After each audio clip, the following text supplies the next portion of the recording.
Hey performer, welcome to the Creatively Performing Arts podcast. Are you ready to get back to your creative passion for singing, acting, and dancing again? Hi, I'm Estelle, beginner voice coach, performer, and Christian creative, and I know how it feels to want to use your God-given gifts, but to stay stuck in fear.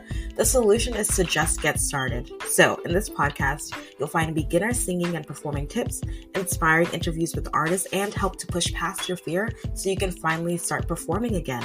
So pause your Broadway playlist and take a vocal rest, because the show is starting and you're the star of it. Let's begin. Hi, happy Monday. Welcome back to the show. It's Estelle. How are you doing? I'm so glad you're here. Thank you for listening in today. I'm so excited to share today's episode. It's an interview and I am I'm excited for you to hear it because I had such a great time doing it. But before we get into it, I just want to say I'm so grateful for this opportunity to be able to speak to you every single week, sometimes twice a week, to get to talk to you and share my thoughts with you, what I've learned with you, and get to have so many great discussions that I think will inspire you and absolutely inspire and help me. And so thank you for being here. Thank you for being a part of this community. I really do appreciate you. And I want you to know that because it's Thanksgiving week and it's good to reflect. And I think we can all reflect on what we're grateful for and what are you hoping for. You know, it's also a good time to look forward to what are you hoping for as you look forward to the end of this year. You know, who do you want to be? Who did you want to be at the beginning of this year? You know, how did you want to show up in your life? Using your gifts, with your gifts and your talents. The show is here to help you really start again, or to start for the first time, to sing, to dance, to act, to really put in your all with these gifts and talents. And so, you know, I would love for us to take a moment and really to think, you know, how have we become who and really and lived out who we want to become in this, you know, throughout this year with our gifts, with our talents, with our creativity. And I want to encourage you not to, you know, maybe you haven't gotten, you know, been able to use your gifts in the way that you wanted to. I want to encourage you that you still have time and there's no time like the present, right? There's no time like the present to rediscover your love for the performing arts, to start building confidence in your creative gifts, like singing, like performing. And if that is you, I want to invite you to really come and sit down with me virtually with a beginner voice lesson, online from wherever you are in the world listening to this. You can finally start building confidence in your singing voice and as a performer, by not going through it alone. You know, I know what it's like to want to sing a song in front of people, but to stay frozen in your seat because you think that you're not going to be good enough, or to wish you could audition for a show or for something, but you have no idea how to start working on your song, and to stay stuck in self-doubt. So I want to be here with you to help you work through your favorite songs and build your confidence in your voice and performance style through online beginner voice coaching. You will find simple ways to start singing and performing with confidence, and I'm here to help you. So if you are interested in that or curious at all, you can just DM me on Instagram or email me at estellefberry@gmail. DM me on Instagram at estellefberry or at Creatively Performing Arts, which is a podcast / voice coaching business studio Instagram. Either one, it's in the show notes if you have any questions. But if you're ready to sign up, then you can just go to creativelybyestelle.com/sing, okay? And you can schedule through there. You can do a 30-minute session. You can do a 60-minute session, all virtual. And I would love to meet up with you. If you have any questions, go ahead and DM me or email me either way. But if you're ready to schedule and you are ready to finally, before the end of this year, start singing and performing with confidence, then let's go. creativelybyestelle.com/sing. Let's start singing and performing with confidence again, okay? So now let's get into today's episode because I'm so excited to introduce you to Lynn Bullock. She is a dancer, choreographer, and dance teacher, all in the style of worship and praise dance. She's also an author of In the Beginning, God Created Dance, and a pastor. And she shares about how she loved ballet growing up, but she didn't even have any training, like actual like professional training growing up, until she moved to New York and at 21 years old jumped into dancing, and one thing led to another opportunity, and she was able to truly find incredible opportunities to not only dance but to leave a legacy of dance for other people, all by following God's leading and using her gifts that God had given her. And I'm so excited to share this interview with you because she not only gives you tips on how to really get started and to use curiosity and to, practice discipline, but she also inspires so much. Like, you are going to be ready to go, fired up after this interview. You will be so empowered. So get ready. And I can't wait for you to listen. So now, without further ado, let's welcome to the show Lynn Bullock. Okay, I'm here with Lynn Bullock, who is a dancer, a pastor, a choreographer, and a child of God. I'm so excited to talk to you and to get into who you are as an artist, what art means to you, what creativity and performing means to you specifically, because everyone has their own journey with the arts. And so I would love to start with your journey. So, how did you get to where you are now as an artist, as a dancer? Just tell us a little bit about your story. Okay, well, thank you. I'm so excited to be here with you, Estelle, as and with your audience. My story is somewhat unique, I believe. When I was younger, I always had a desire to dance. I absolutely love dance. However, as is the case with many young people, my parents were not able to financially afford to get me, um, the training that was needed. So, growing up in Charleston, South Carolina, with our 4 TV stations. You might not know anything about that, but some people, Oh my gosh. we had the 3 networks and then the public broadcasting system. And on Saturdays, they would always feature a lot of arts programs. So they always played ballet or, you know, opera or something like that, symphonic episodes or what have you, symphonies. And so when the ballerinas were on, I would just be in my living room copying the ballerinas and driving everybody crazy in my house because I wanted to look like them, and that was to me my rehearsals and my training. And so I did that for many, many years. And it wasn't until I was about 21 and moved to New York. And, I had just learned about dancing for the Lord in the Bible. And we were at a church picnic, and a couple of young ladies were just dancing to gospel music, and I jumped right in. And many of them had been trained already, and they thought that I was a trained dancer. And I told them, no, I wasn't. Um, and so, make a long story short, they introduced me to a young lady who actually was starting a Christian dance team at the church. She was not at the barbecue, but they introduced me to her. And she looked at me and she said, "You're the one I've been waiting for. The Lord told me he was going to send me a partner to start this dance team at the church."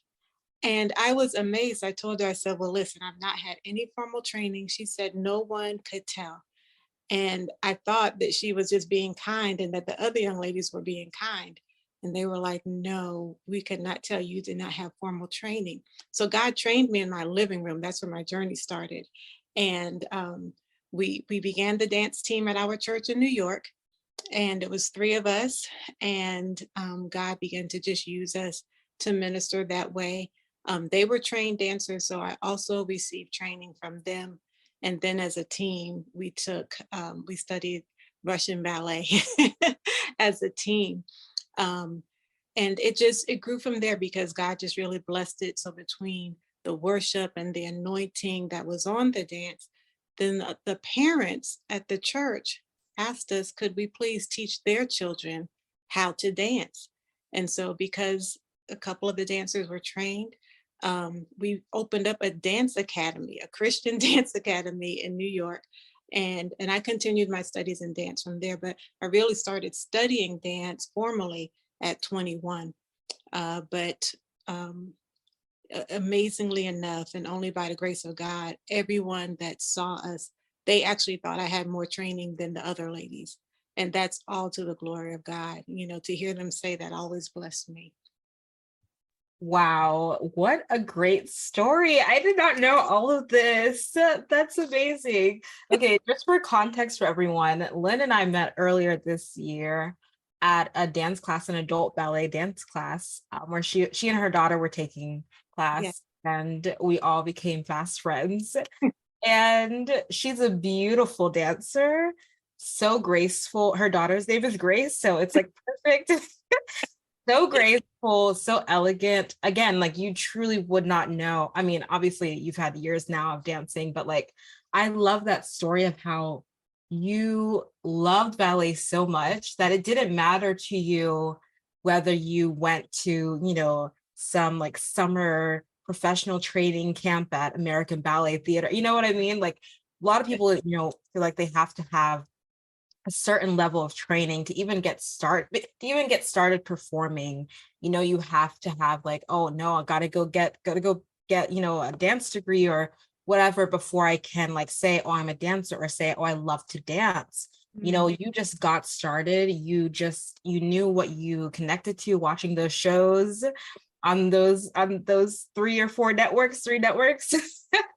You knew what you were drawn to, and like God gave you that desire for a reason, and you just started. And then like you moving to New York at 21 years old, amazing, amazing. And then just jumping in with those dancers, not letting the fact that you felt like you didn't have this training hold you back. You were just like drawn to dance. And if you have a gift, if you have a talent, like you have this desire in you to do it, to put into action, and you didn't let fear of lack of training, or like, kind of this like insecurity that we all feel in some different points of our lives about things that we love to do. You didn't let that hold you back. And I just love that so much. It's so inspiring, and it's something that we all need to hear over and over and over again, to hear stories of people taking those steps in spite of fear to do what they love to do, what God has called them to do and gifted them to do. So, yeah.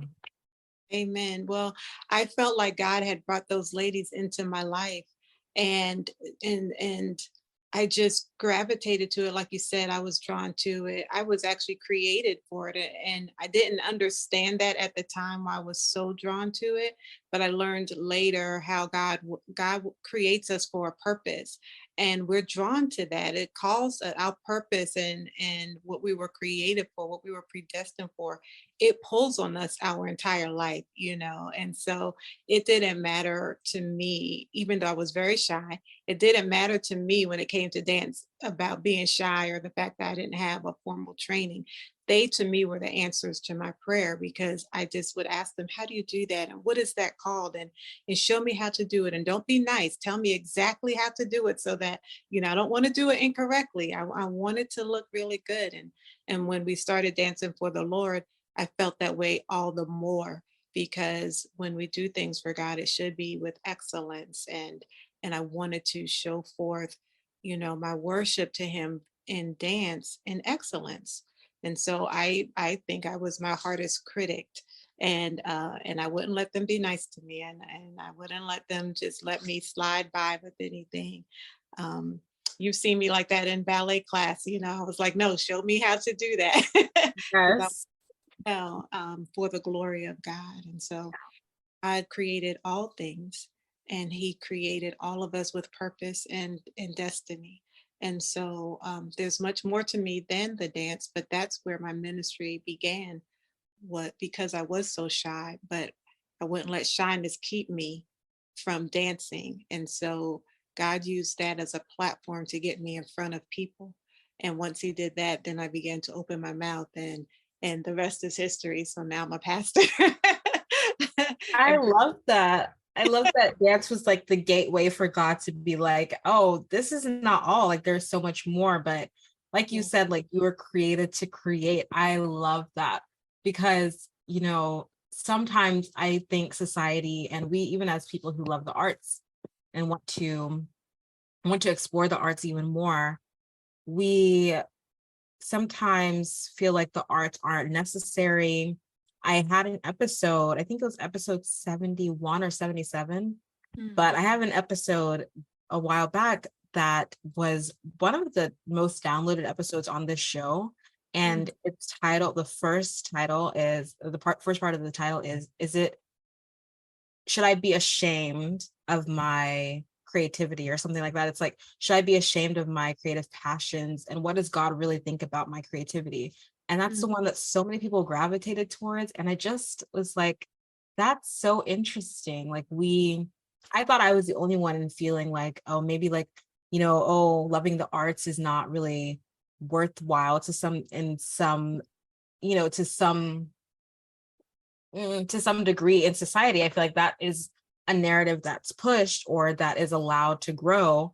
And but I think about, and I maybe I mentioned this in the episode, but I think about the first words in the Bible was they were in the beginning, God created. Like that was those are the first one, two, three, four, five words in the Bible.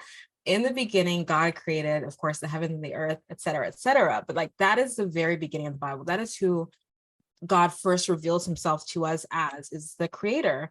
And so of course, and he created us in his image. So we are all created to create in different ways, whether you're in the specific arts field or not. We're all creative as humans. We all have the capability to innovate, to create new things, ideas, etc.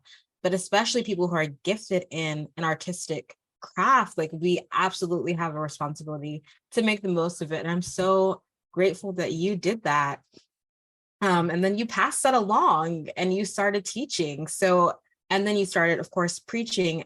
But when you first got approached to start teaching dance, and at that point, maybe you didn't have like as much formal training Mhm. again, but you still said yes again, like God gave you an open door and you said yes to that again.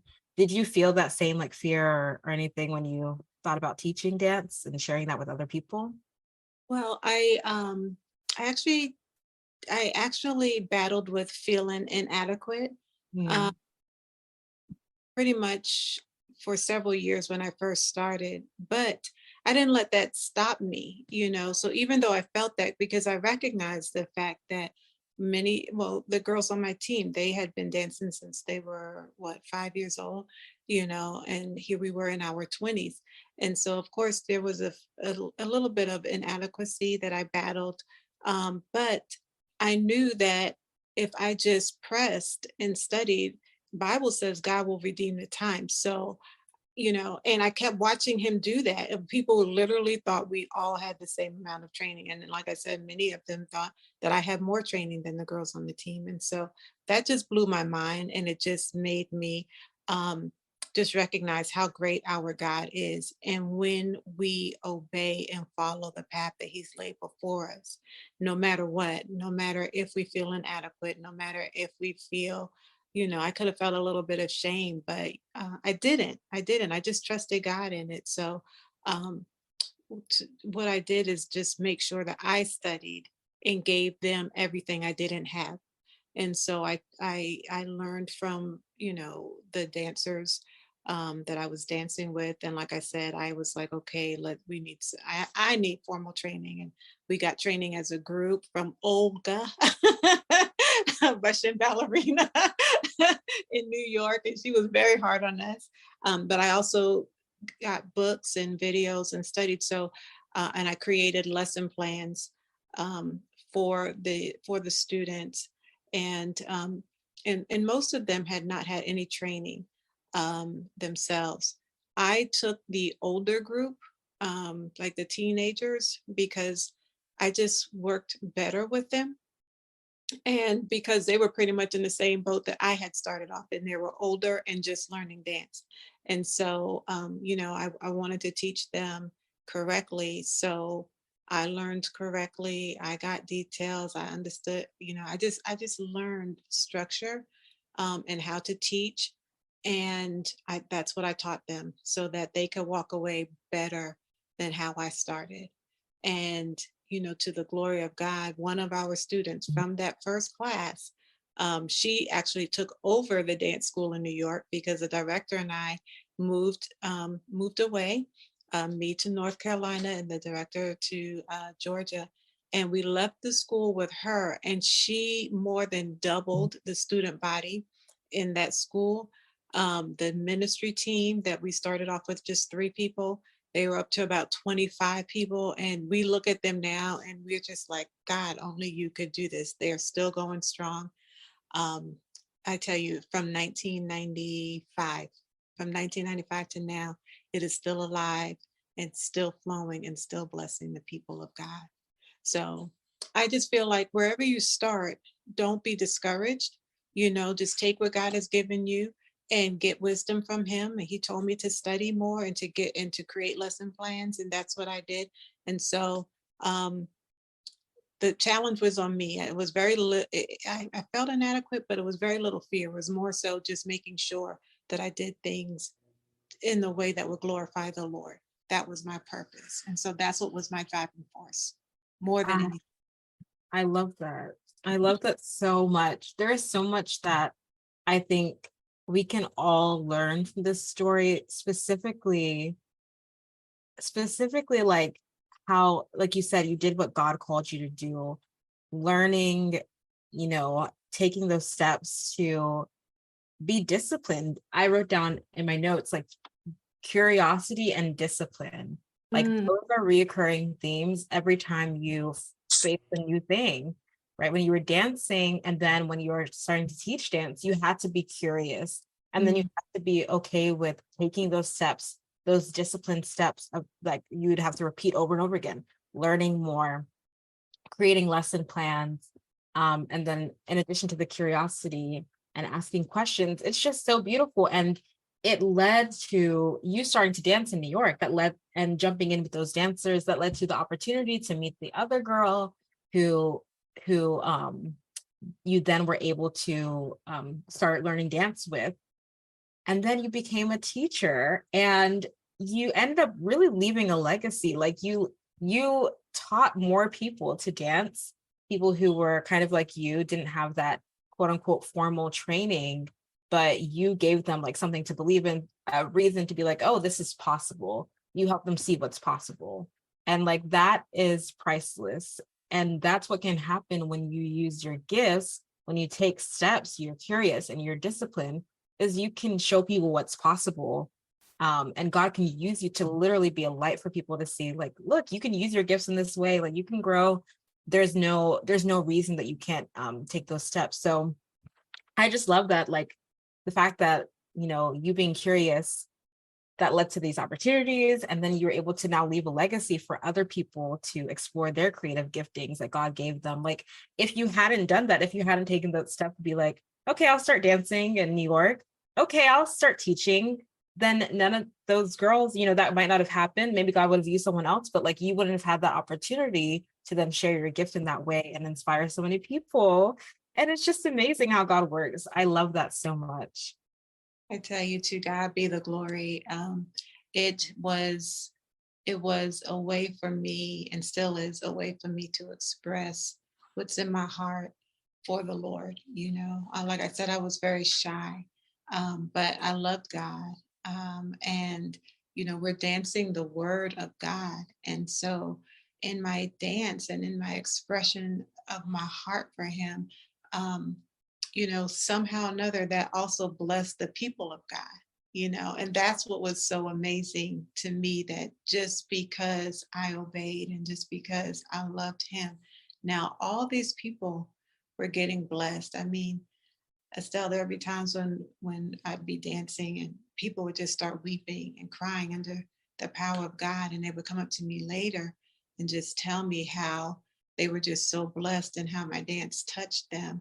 My students, many of them, their lives were not good at home, and dance was an escape for them. And then when you add, and that's the case for a lot of dancers, secular or Christian dancers, but when you add to the fact that it is a Christian dance and you're constantly being poured into, the word of God is constantly being poured into you through your dance, then there's all this healing and deliverance going forth. And these people's lives were changed, and in every state I travel to or I live in, God has had me start a dance team. And so when I moved to North Carolina, I started a dance team in a school here.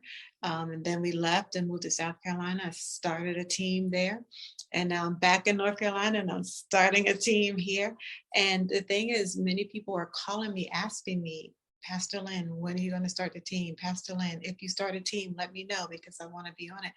Their lives have been so changed for the, in all of this is for the glory of God, and it's just been amazing. I love. So Yeah, so beautiful. You're such like a. It's so evident that God has had such a hand in your life and that you have this closeness to him. Obviously, your pastor, but because like there's so much peace around you, you have a very calming voice, and then you also have this like strength about you that you're like, I'm not going to let fear stop me from using my gifts. I'm not going to let anything stop. And everywhere you go, you have to use the gifts. You have to, you become a leader everywhere you go because you're serving with your gifts. I love that. And I love that, what you said about be, it being, dance itself, art itself is so beautiful. But when you have a connection to God, it just gives it a depth because then you're connected to the ultimate creator, and that is priceless. So I love that. I would love to know, give us a little bit of more of the story to where you are now. So like how, you left the academy in New York, then I know you came to North Carolina, then South Carolina. Now you're back in North Carolina. So how did you told us a little bit about how you got to ministry, but then how did you now come to now starting this dance team here in North Carolina? What are you excited for coming forward? Or coming up? Yeah. Like what are you excited for? And yeah, what's going on now when it comes to dance and ministry? I tell you, I'm super excited, and all of this is a faith walk. It always has been. So I'm X amount of years old, and I'm like, Lord, I know I don't mind still dancing if you just continue to give me the strength. I told my kids, I said, when the Lord calls me home, I want y'all to put me in a dance garment and I want everybody to be dancing. I don't want anybody crying. Let's just all celebrate because I'm going to be dancing. I need y'all dancing with me. But, for as long as my body will work this way, I will continue to dance. I moved back to North Carolina in the middle of COVID. And so it's been kind of quiet on the dance front. But I tell you, like last year, I just started feeling a stir